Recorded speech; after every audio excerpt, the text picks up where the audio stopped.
내 자산도 내 몸도 건강해지는 시간 건강 365 닥터 인사이트의 김호수입니다. 자, 오늘은 우리 시청자분들의 자산을 지키는 것 물론이고요. 몸도 건강해질 수 있는 방법 함께 알려드리도록 하겠습니다. 일단은 오늘 예상보다 또 큰 부담이 될 수 있는 비급여 치료 관련된 비급여 의료비와 관련해서 이걸 어떻게 실손보험으로만 준비하면 안 되잖아요. 뭐 또 어떻게 보완하면 우리가 비급여 치료도 부담 없이 건강을 지키면서 함께 운용할 수 있을지 알아보도록 하겠고요. 또 다음 임신하신 분들, 또 임신 준비부터 난임 출산까지 필요한 보험들이 또 있을 겁니다. 건강한 아이를 낳기 위한 몸 관리도 중요하겠지만 자산 관리하기 위한 보험 활용법도 알려드리도록 하겠고요. 마지막으로는 치아 건강에 가장 중요한 것이잖아요. 잇몸병의 원인, 또 예방법, 치료 방법까지 자세하게 알려드릴 테니까 끝까지 함께 하시면서 건강도 챙기시고 내 자산도 지키시길 바랍니다. 자, 그럼 오늘은 또 어떤 분들과 함께 할지 세 분의 건강 닥터, 또 보험 닥터와 함께 할 텐데요. 첫 번째 함께 해주실 전문가부터 화면으로 소개해드리겠습니다.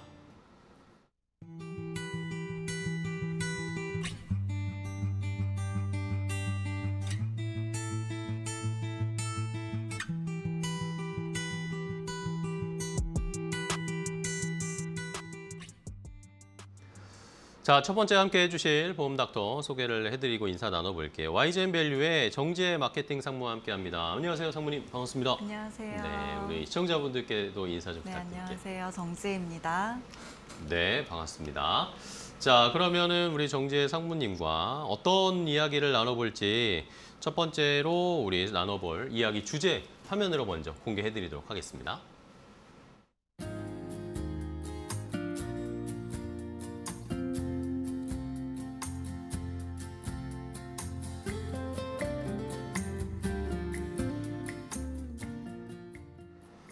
자, 첫 번째 우리 정지혜 상무님과 나눠볼 이야기는 아무래도 비급여 치료 경제적 부담이 너무 크잖아요. 이걸 어떻게 하면은 우리가 부담 없이 내 건강을 위해서 치료를 받을 수 있을지 그걸 보험으로 준비하는 방법을 알아보도록 하겠습니다. 자, 상무님 일단은 이 비급여 치료가 뭔지부터 정확히 좀 알고 가야 할 것 같아요. 건강보험이 적용되는 급여 치료. 근데 또 이것이 아닌 반대라고 하기는 좀 그렇고 또 다른 비급여 치료. 이게 정확히 어떤 차이가 있는 건가요? 네, 우리가 병원 진료 후 영수증을 받게 되면 급여 항목과 비급여 항목이 나누어 분류된 것을 확인할 수 있는데요. 네네. 급여와 비급여는 건강보험 적용 여부가 가장 큰 차이점입니다.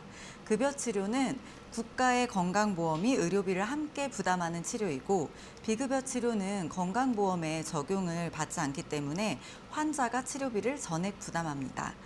같은 치료나 검사도 질환, 치료 목적, 적용 기준 등에 따라 급여 또는 비급여 여부가 달라질 수 있습니다. 또한 건강보험이 적용되는 급여 진료는 정해진 수가 체제가 있지만 비급여 항목은 의료기관이 자체적으로 금액을 정하기 때문에 같은 치료라도 병원별로 가격 차이가 발생할 수 있습니다. 심지어 같은 병원 또 같은 비급여 항목이라도 치료 시간이나 부위 등에 따라 비용이 달라질 수 있습니다. 그렇군요.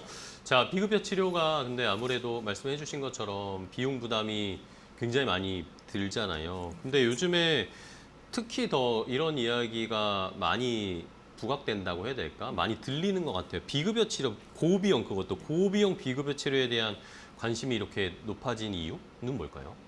의료기술이 빠르게 발전하면서 과거에는 치료가 어렵거나 선택지가 많지 않았던 질병들도 이제는 다양한 방법으로 치료할 수 있게 되었습니다. 특히 암이나 뇌, 심장질환과 같은 중증 질환의 경우 수술 중심의 치료에서 벗어나 표적 항암 치료, 면역 항암 치료, 로봇 수술, 중입자 치료와 같은 첨단 치료 기술들이 등장하면서 환자들의 치료 선택지는 훨씬 넓어지고 있습니다. 하지만 여기서 우리가 함께 생각해 봐야 할 부분이 있습니다. 바로 의료기술의 발전과 함께 치료비에 대한 부담도 커질 수 있다는 점입니다. 네. 특히 새로운 의료기술이나 고가의 치료 중에는 건강보험 적용 여부나 기준에 따라 환자의 경제적 부담이 커지는 경우가 점점 늘어나고 있는데요. 결국 앞으로의 의료 환경에서는 단순히 치료를 받을 수 있느냐를 넘어 내가 원하는 치료를 선택해야 하는 그 순간에 치료비 때문에 치료를 포기하지 않을 수 있느냐도 중요한 문제가 될 수 있습니다.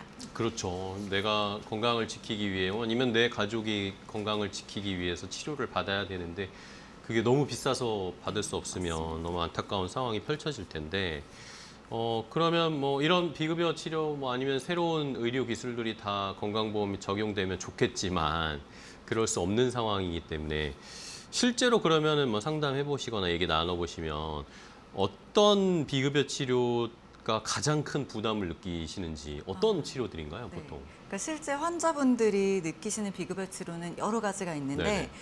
특히 암 환자분들이 관심을 많이 가지시는 치료 중에 네. 뭐 암의 그 뭐 표적 항암 치료나 면역 항암 치료를 예로 들면 이러한 치료는 환자의 암 종류나 유전자 변이 또 치료 반응에 따라 특정 약제를 선택하게 되고 한 번 치료하고 끝나는 것이 아니라 일정한 주기에 따라 반복적으로 치료하는 경우가 많습니다. 사실 환자분들이 경제적으로 가장 큰 부담을 느끼는 순간은 고가의 치료가 반복되는 그 순간입니다. 그렇죠. 네, 요즘 보험사들마다 그 열띤 홍보를 하고 있는 중입자 치료에 대해서 많이 들어보셨을 텐데요. 중입자 치료는 암세포만 정밀 타격하는 고난도 치료로 우리가 흔히 생각하게 되는 항암 치료 후에 뭐 부작용이나 그런 힘든 부분들 그런 것들을 많이 보완하고 또 그 완치율도 높아서 꿈의 암 치료제라고 그런 별명이 있는데요. 이 치료를 받게 될 경우 암의 종류마다 다르지만 5천만 원에서 8천만 원 정도, 심지어는 1억 이상까지도 본인 부담 네네. 치료비가 발생합니다. 또 수술 분야에서는 로봇 수술처럼 고가의 의료 장비를 활용하는 치료가 대표적으로 거론되는데 다빈치 로봇 수술의 경우 절개 범위의 최소화, 회복이 빠른 장점이 있어 전립선암, 갑상선암 등의 수술 시 많이 활용되는데 고가의 수술로 보통 1,500만 원에서 2천만 원 정도까지도 환자 부담 금액이 발생합니다. 네.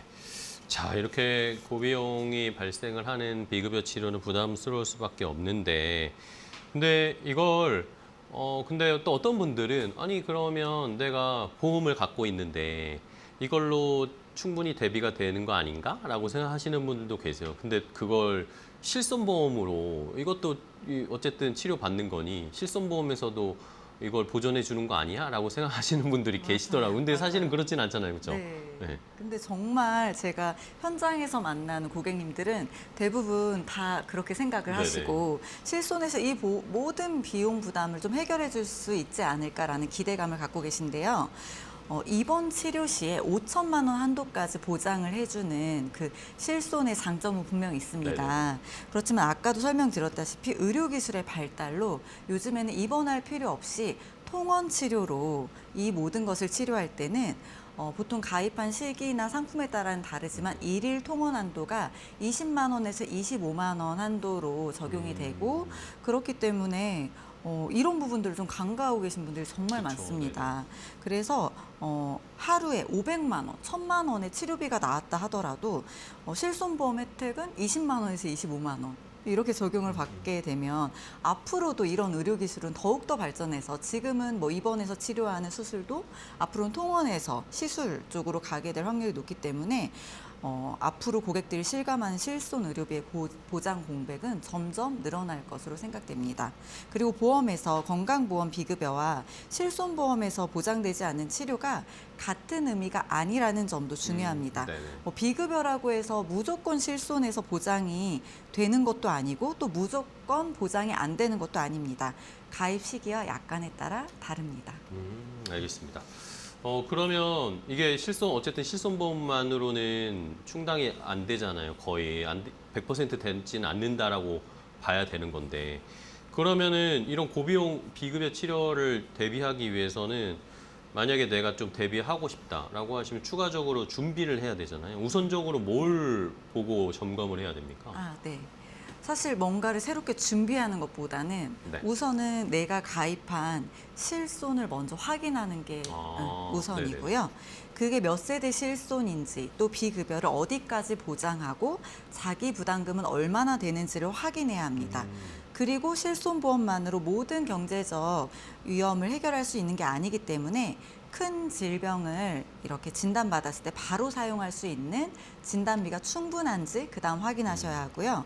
그리고 고가의 치료가 반복될 경우를 대비한 요즘 나오는 치료비 특약이 준비되어 있는지도 함께 점검하셔야 합니다.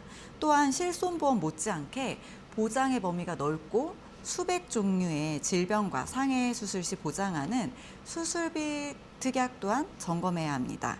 이러한 특약들을 점검하실 때 같은 이름의 특약이다 하더라도 약관이 고객에게 얼마나 유리하게 되어 있는지를 반드시 비교 확인하셔야 하며 보장의 범위가 넓은지 반복적으로 지급하는지 또 받을 만한 보장의 크기로 세팅이 되어 있는지는 전문가에게 반드시 점검 받으실 것을 권유드립니다. 네. 뭐 마지막에 점검을 주기적으로 받아야 된다라고 해주셨는데 사실 말씀 저희가 계속 이야기 나누는 의료기술이 계속 발달하고 발전하고 비용도 올라가고 있잖아요. 그런데 이제 많은 분들이 보험은 예전에 가입해 놓은 걸 그냥 계속 가져가는 경우가 있단 말입니다. 네. 대부분이시란 네. 말입니다. 이게 상충되잖아요.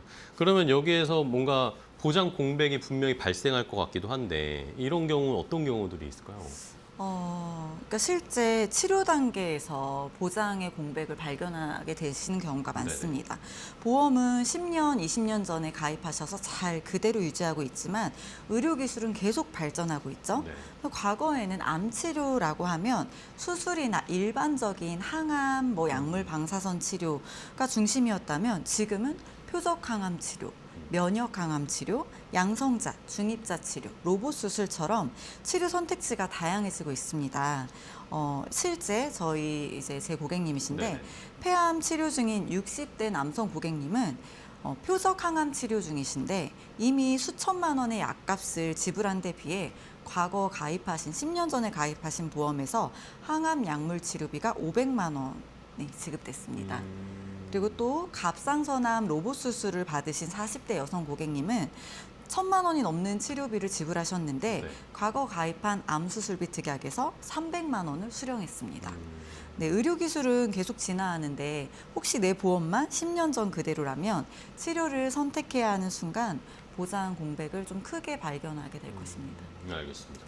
자, 그럼 이런 공백을 좀 피하기 위해서는 어떻게 대비를 해야 할지 대책이 좀 필요할 텐데 마지막으로 그러면 고비용 비급여 치료 이걸 대비하려고 준비하려고 하시는 분들이 어떤 원칙을 가지고 준비를 해야 될지 좀 알려주세요. 네. 첫째로 내 보험을 정확히 확인해야 합니다. 단순히 실손보험이 가입되어 있다는 사실만 믿고 안심하기보다는 내가 몇 세대의 실손에 가입되어 있는지, 비급여 치료의 보장 범위와 또 자기부담금은 어떻게 되는지 확인해야 합니다. 둘째, 보험의 역할을 나누어서 준비해야 합니다.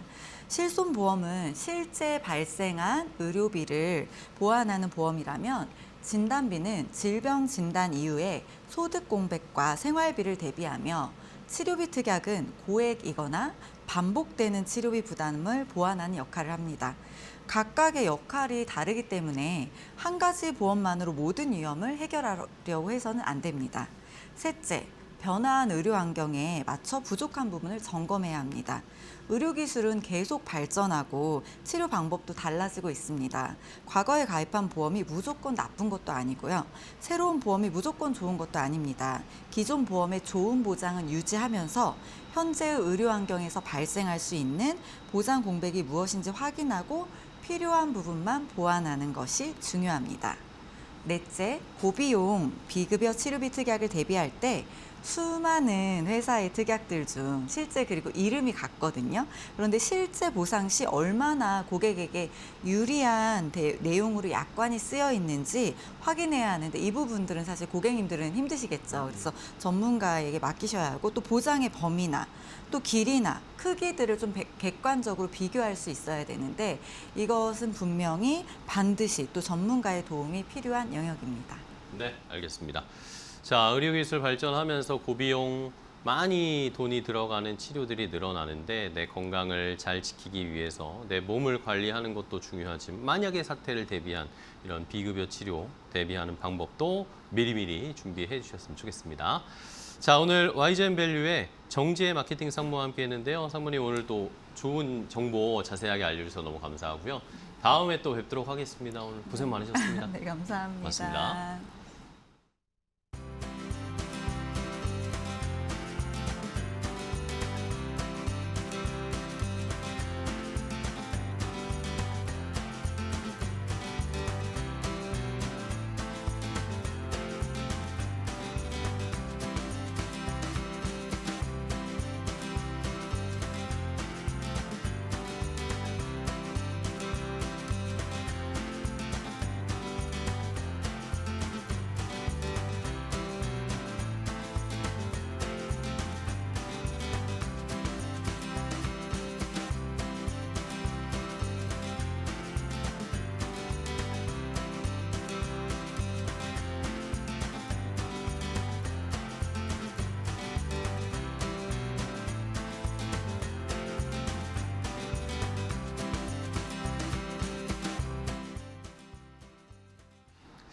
자, 이제 두 번째 전문가와 함께 이야기 나눠보도록 하겠습니다. 어떤 보험 닥터와 함께 할지 화면으로 먼저 만나보시죠.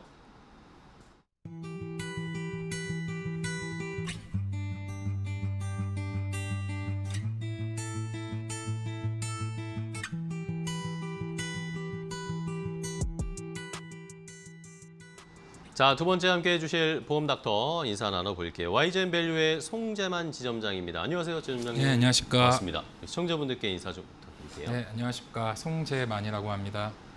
네, 반갑습니다. 자, YGN 밸류 송재만 지점장님과는 그럼 어떤 이야기를 또 나눠볼지 두 번째로 준비한 이야기 주제 화면으로 함께 확인해 볼까요?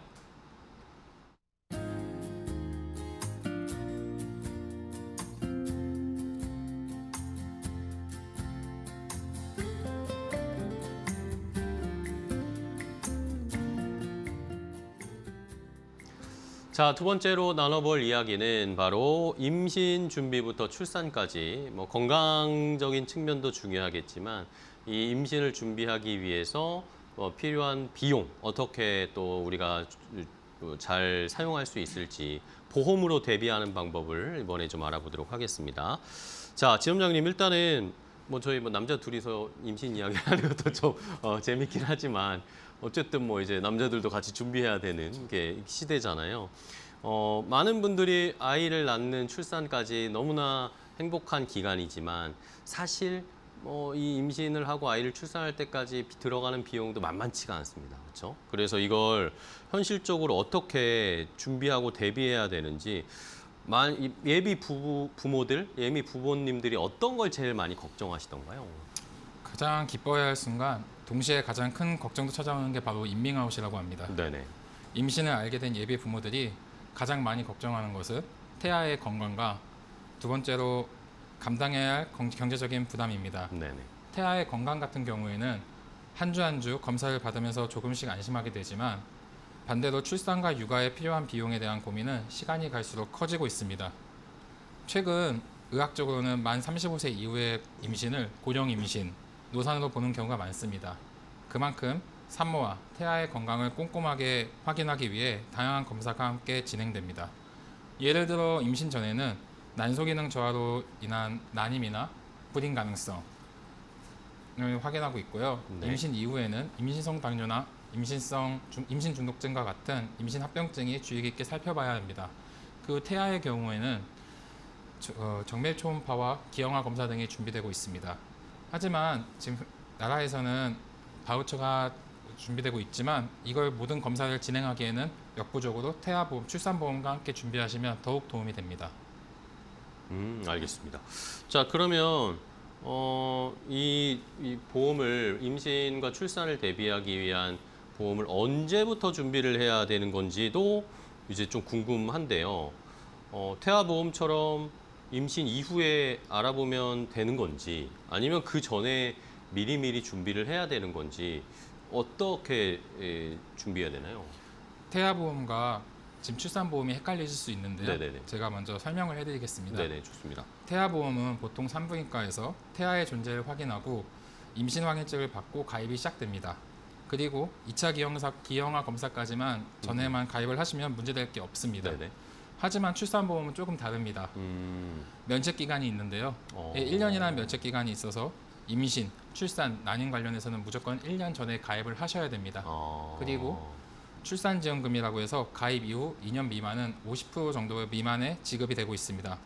보험 상품이라 혼란스러우실 수도 있는데 제가 한번 예를 들어서 네, 설명드리겠습니다. 좋습니다. 먼저 미혼과 기혼으로 나눌 수 있습니다. 미혼과 기혼은 혼인신고 여부로 나뉘어지고요.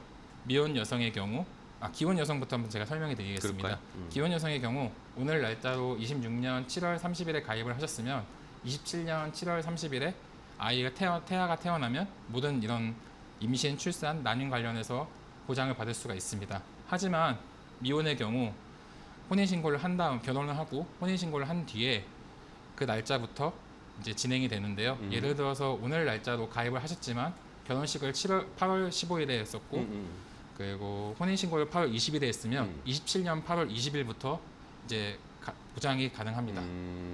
2년 뒤부터 네. 가능한 거네요. 그러면 1년 뒤부터 1년 1년 뒤부터 가능합니다. 가능한 네. 거네요.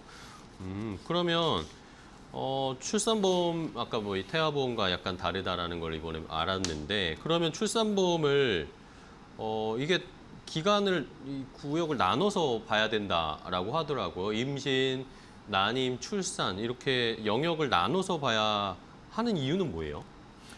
임신의 과정을 직접 겪어보신 분들은 아시겠지만 네네네. 예상하지 못한 변수와 걱정이 정말 많습니다. 네네. 출산보험을 임신, 난임, 출산으로 나누어 설명드릴 이유는 위험 자체가 서로 다르기보다는 네. 받을 수 있는 보장의 내용이 단계별로 다르기 때문입니다. 우리가 출산보험에 가입하는 가장 큰 이유는 필요한 상황에 가장 큰 보장을 받기 위해서입니다. 보장은 임신 단계와 난임 단계 그리고 출산 단계로 구성되어 있는데 한번 자세히 알아보도록 하겠습니다. 네. 임신 단계에서는 임신 축하금을 받을 수가 있고요. 난임 단계에서는 난임 진단을 받았을 때 그리고 난임 치료비를 보장받을 수가 있습니다. 그리고 출산 시에는 출산 축하금과 그리고 세 번째까지 출산까지 보장이 되고요. 제왕절개 시에는 제왕절개 수술비랑 흉터 수술비까지 또한 보장을 받을 수가 있습니다. 그리고 산후조리원을 이용할 경우에는 최대 2주까지 보장해주는 사진조리원 비용 부담을 덜어주는 내용도 포함되어 있습니다. 이처럼 임신을 준비하는 시기부터 난임치료 그리고 실제 출산과 산후회복까지 단계마다 필요한 보장과 받을 수 있는 비용이 모두 다르기 때문에 출산보험도 임신, 난임, 출산으로 나누어 이해하시는 것이 가장 쉽고 효과적인 방법이라고 말씀드릴 수 있습니다.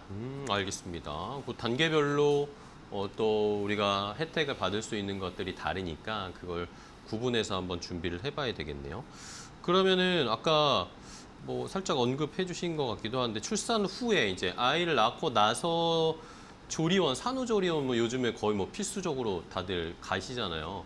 이 산후조리원 비용도 보장되는 건가요? 이거 조금 더 자세하게 알아볼까요? 네.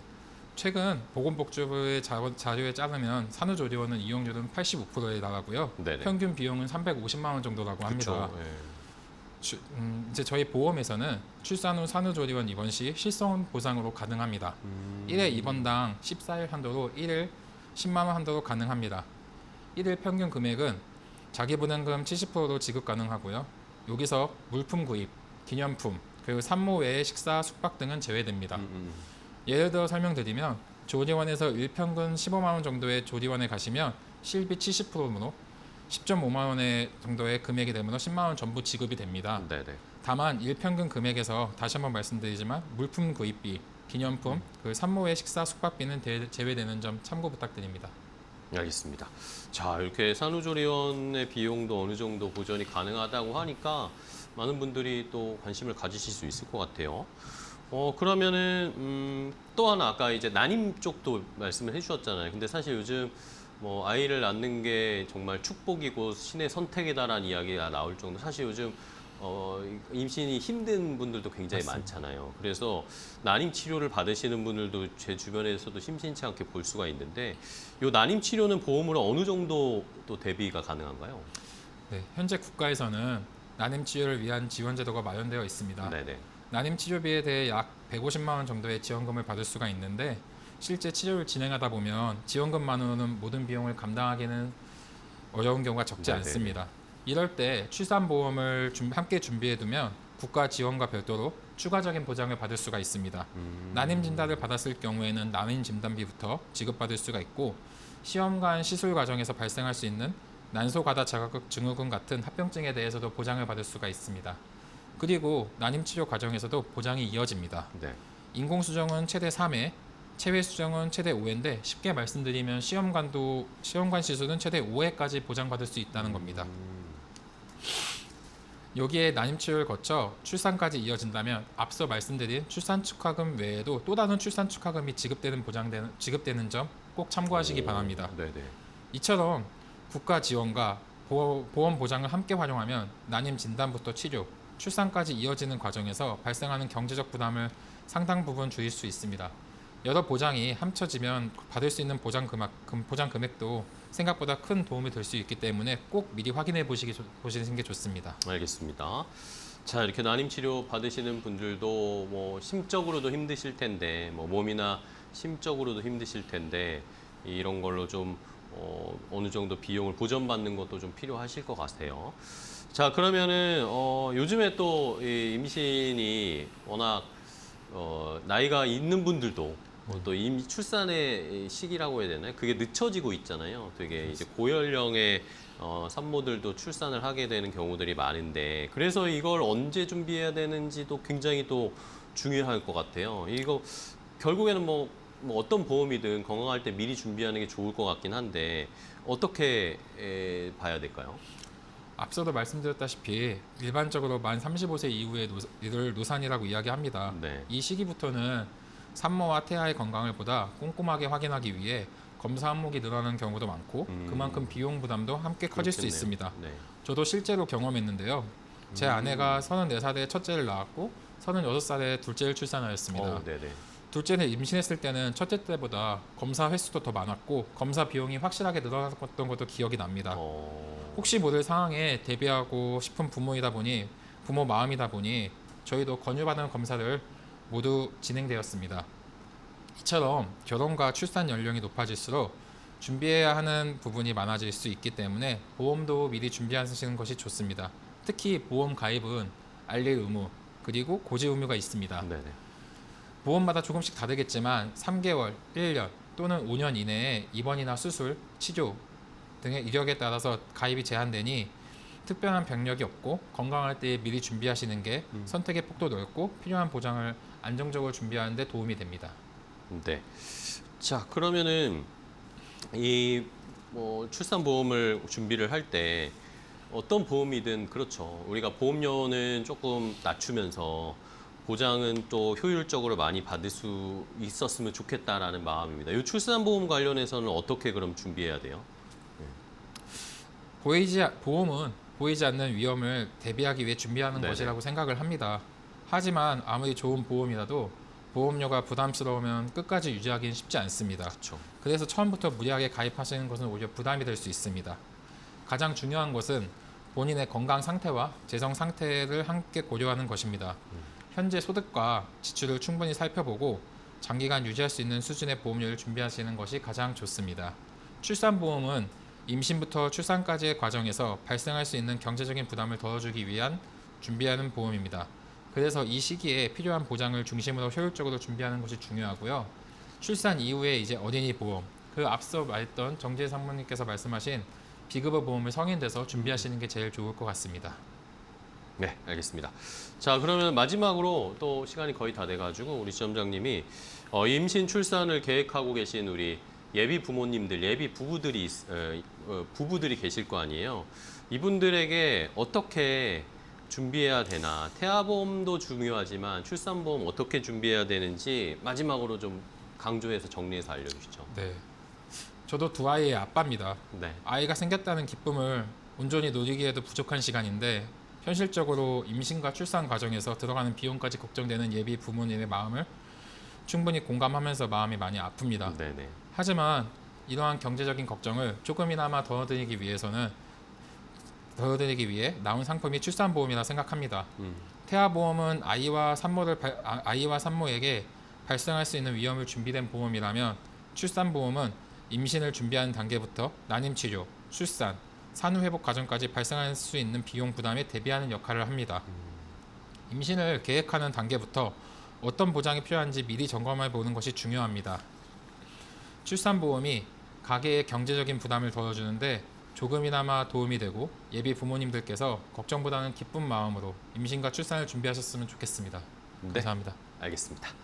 자, 이렇게 송재만 지점장님과 함께 이제 아이를 출산을 준비하시는 분들을 위한 출산보험 알아봤습니다. 자세하게 알려드렸으니까 한번 대비를 해보시면서 꼭 좋은 결과, 건강한 아이를 출산하시길 바라겠습니다.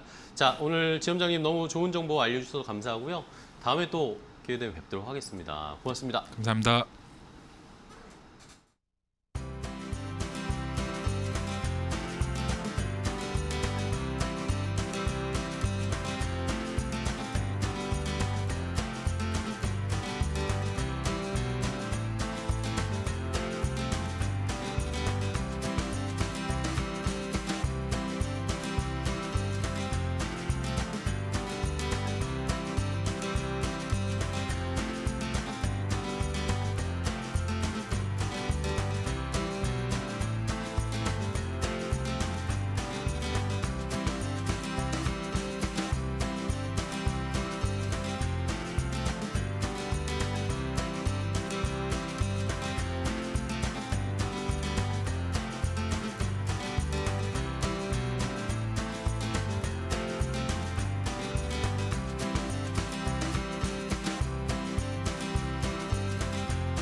자, 건강 365 닥터 인사이트와 함께하고 계신데요. 자, 이번엔 또 건강 닥터와 함께 우리 건강을 챙겨보도록 하겠습니다. 어떤 분과 함께 할지 화면으로 먼저 만나보시죠.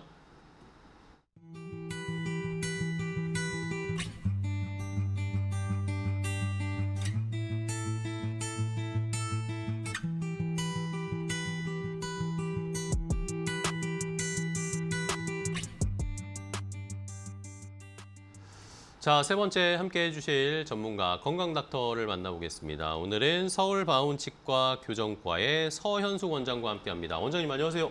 네, 안녕하세요. 반갑습니다. 오랜만에 또 뵙습니다. 우리 시청자분들께도 인사 부탁드릴게요. 안녕하세요. 치과의사 서현숙입니다. 반갑습니다. 네, 반갑습니다. 자, 우리 서현숙 원장님과는 또 어떤 우리 치아 건강 어떤 이야기를 나눠볼지 오늘의 주제 또 화면으로 확인해 보도록 하겠습니다.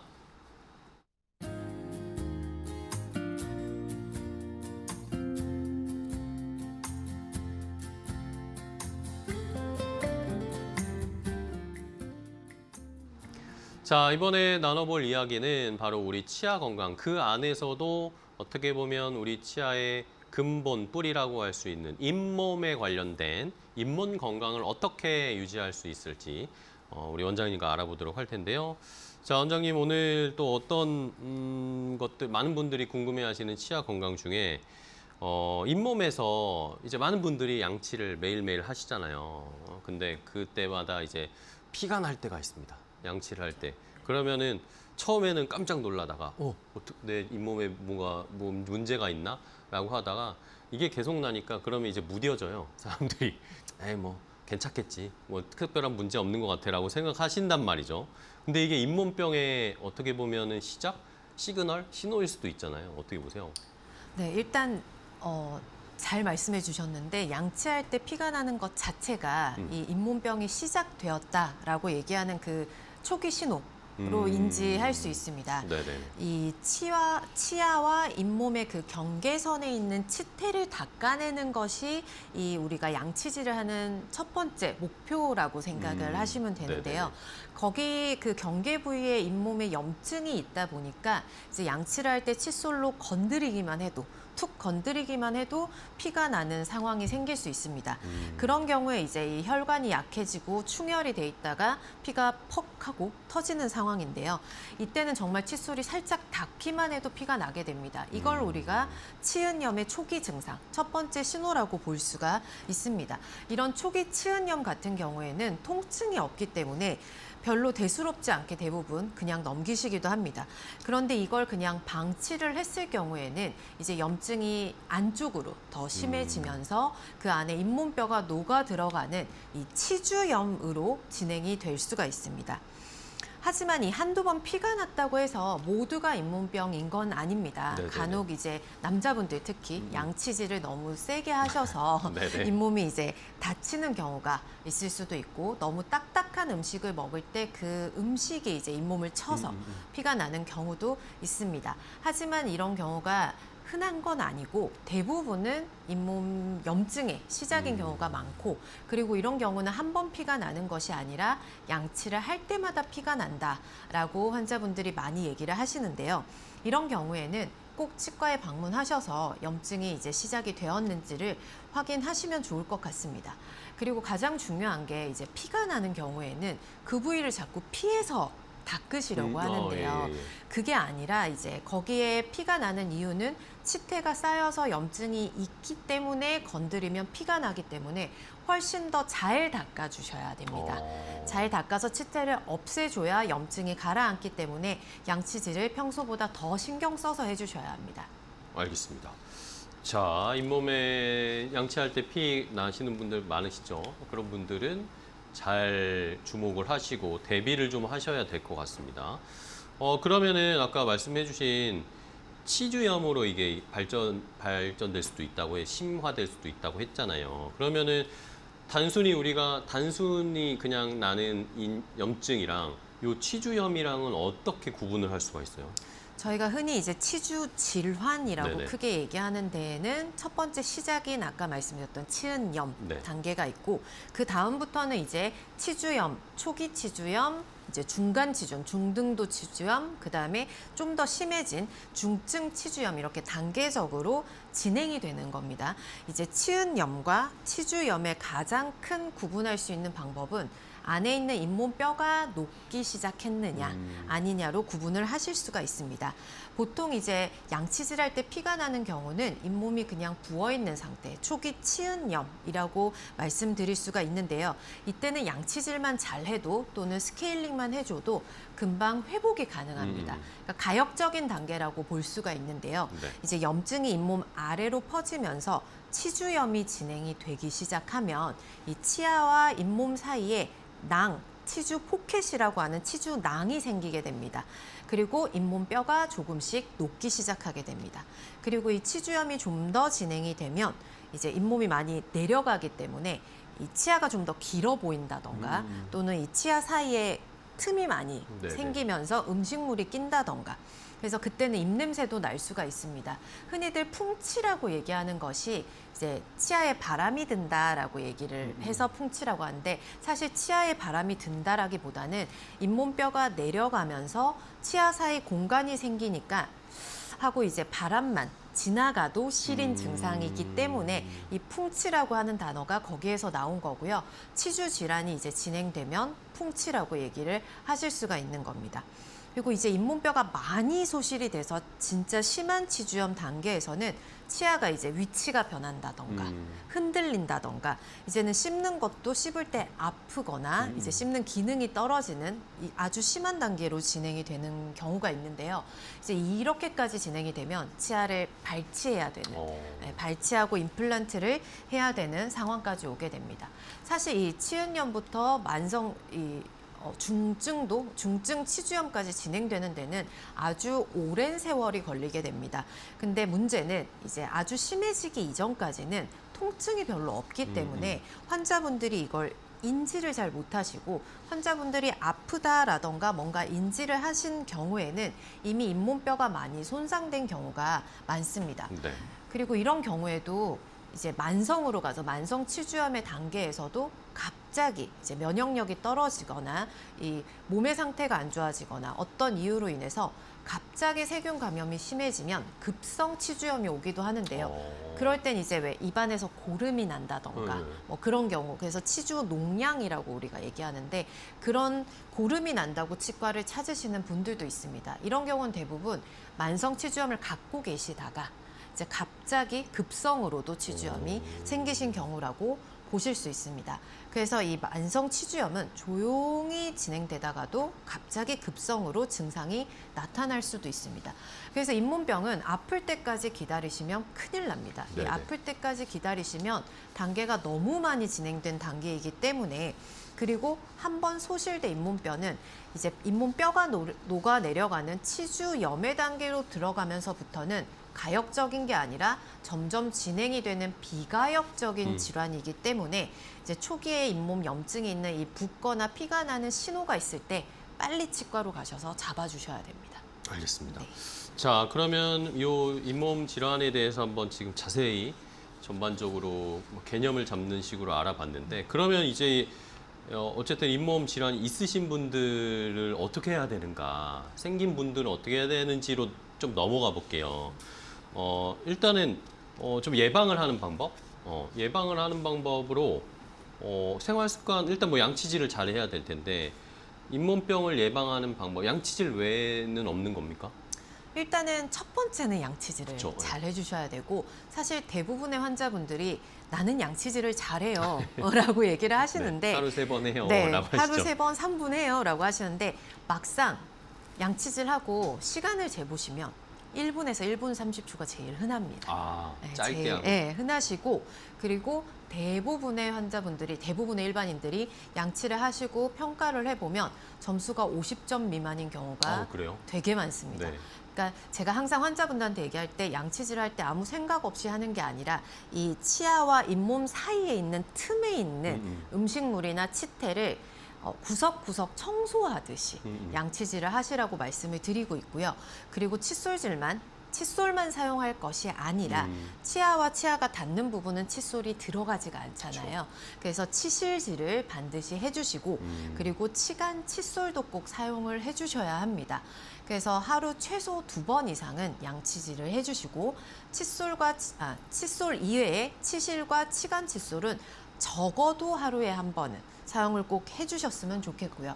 그리고 이미 치석이 쌓여 있는 경우에는 제거가 아무리 양치질로 해도 제거가 되지 않기 때문에 치과에 꼭 방문하셔서 스케일링을 하시고 검진을 꼭 하셔야 합니다. 그리고 이 외에도 이 잇몸에 영향을 되게 크게 주는 것 중에 네네. 하나가 흡연입니다. 아, 예. 흡연을 하시게 되면 이 담배는 잇몸의 혈액순환을 좀 낮게 하고 회복을 좀 더디게 하는 경우가 많기 때문에 이 잇몸병을 늦게 발견할 수도 있고 잘 낫지 않게 하기 때문에 흡연은 정말 삼가 주셔야 되고, 그리고 이제 다른 질환이 있는 분들, 그 질환 중에서도 당뇨 같은 경우는 치주 질환과 정말 밀접한 관계가 있기 때문에 당뇨병 등의 이런 전신 질환을 갖고 계신 분들은 정말 관리를 잘 해주셔야 합니다. 네, 알겠습니다. 칫솔질, 이 양치질을 내가 얼마나 꼼꼼하게 하는지 한번 반성하게 되네요. 네, 잘 생각을 해보시고 꼼꼼하게 청소하듯이 하셔야 되고, 그러면은 뭐 매일매일 하는 칫솔질도 있지만 저희가 어쨌든 정기적으로 뭐 보험 적용이 되니까 스케일링을 주기적으로 받잖아요. 요것도 그러면은 보통 많은 분들이 그냥 1년에 한 번 정도 가서 받으면 되는 거 아니야? 라고 생각을 하시는데 충분한가요? 어떻게 보세요? 일단 스케일링은 정말 꼭 하셔야 됩니다. 네. 일단 이거부터 제일 먼저 말씀을 드리고 싶고, 그런데 이제 그 다음 질문이 항상 1년에 한 번 하면 되나요? 얼마나 받아야 얼마나 돼요? 받아야 네. 되나요? 그러니까 우리나라에서 건강보험이 이제 1년에 한 번 적용이 되면서부터 이제 1년에 한 번을 해야 된다는 인식이 많이 자리 잡히기는 했습니다. 그런데 개인차가 너무 큽니다. 이 치석이 쌓이는 정도라던가, 그리고 평상시에 선천적인 요인도 있지만 또 관리를 얼마나 잘하셨느냐에 따라 치석이 쌓이는 속도가 너무너무 다릅니다. 그렇겠네요. 그래서 이걸 일괄적으로 말씀을 절대로 드릴 수가 없습니다. 그래서 잇몸이 건강하고 치석이 선천적으로 잘 쌓이지 않는 분들도 있지만, 정말 잘 쌓이거나 또는 흡연을 하시거나 당뇨 같은 전신 질환이 있는 경우에는 정말 너무 빨리 생기셔서 6개월에 한 번, 3개월에 한 번, 또는 제 환자분들 중에는 매달 스케일링을 받으시라고 제가 권유를 드리는 분도 있습니다. 그래서 이 횟수를 정하는 것은 이제 나의 치아를 계속해서 본 사람만이 정해 드릴 수가 있기 때문에 치과를 한 군데 정하셔서 계속 가시게 되면 거기서 이제 원장님이 제 주치의가 이제 얼마 만에 한 번씩 받아라라는 걸 추천해 드릴 수가 있기 때문에 이런 분들에게 이제 정기적으로 가시면서 정기적으로 이제 잇몸에 출혈이 있는지 붓기가 있는지 또는 치석이 얼마나 쌓이기 때문에 얼마 만에 한 번씩 받아라라는 거를 이제 상담을 통해서 정하실 수가 있습니다. 그래서 최소 1년에 한 번으로 말씀을 드리고 그 외에는 개인차가 너무 크기 때문에 꼭 치과에서 확인을 하셔라라고 말씀드리고 싶습니다. 네. 결국에는 주기적으로 내가 계속 가는 치과에 믿을 수 있는 치과 선생님과 내 관리를 꾸준하게 해 나가야 되겠죠.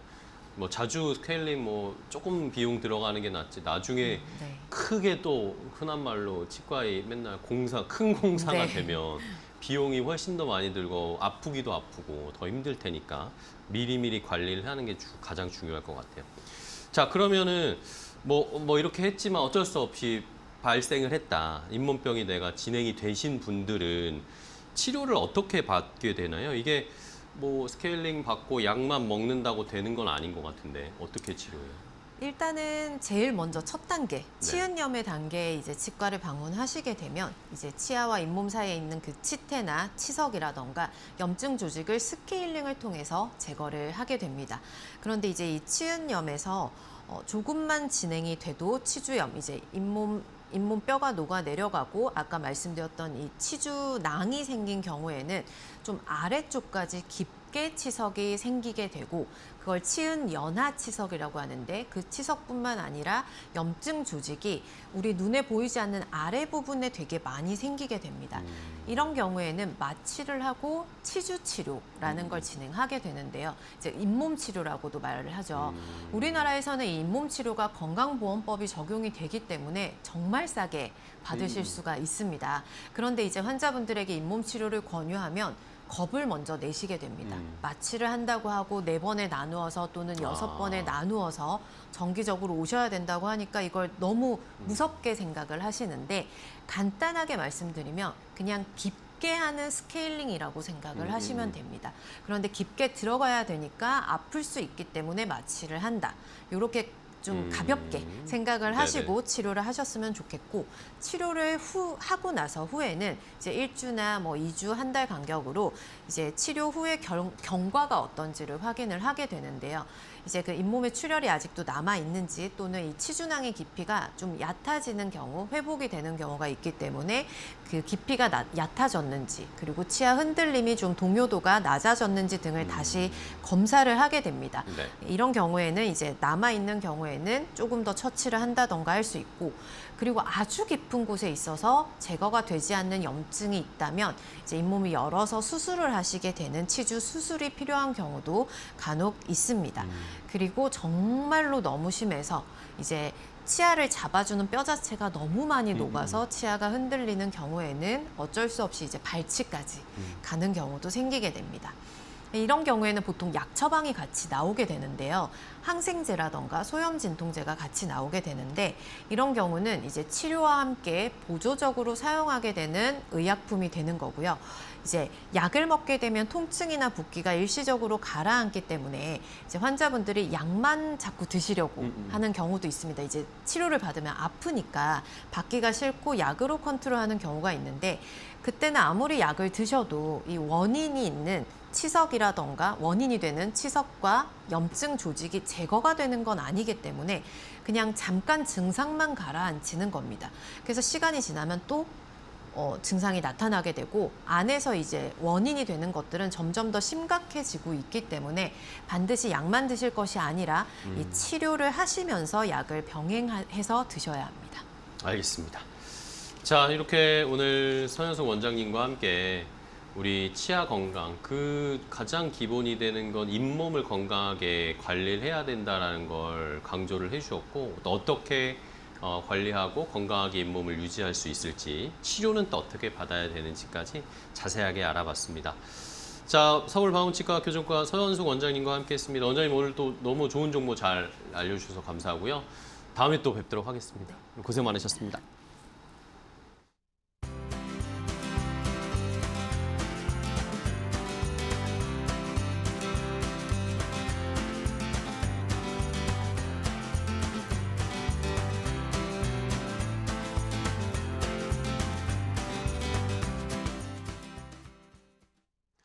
건강 365 닥터 인사이트 저희가 준비한 정보는 여기까지 전해드리겠습니다. 저희는 다음 시간에 더 좋은 정보 가지고 찾아뵐게요. 시청해주신 여러분 고맙습니다.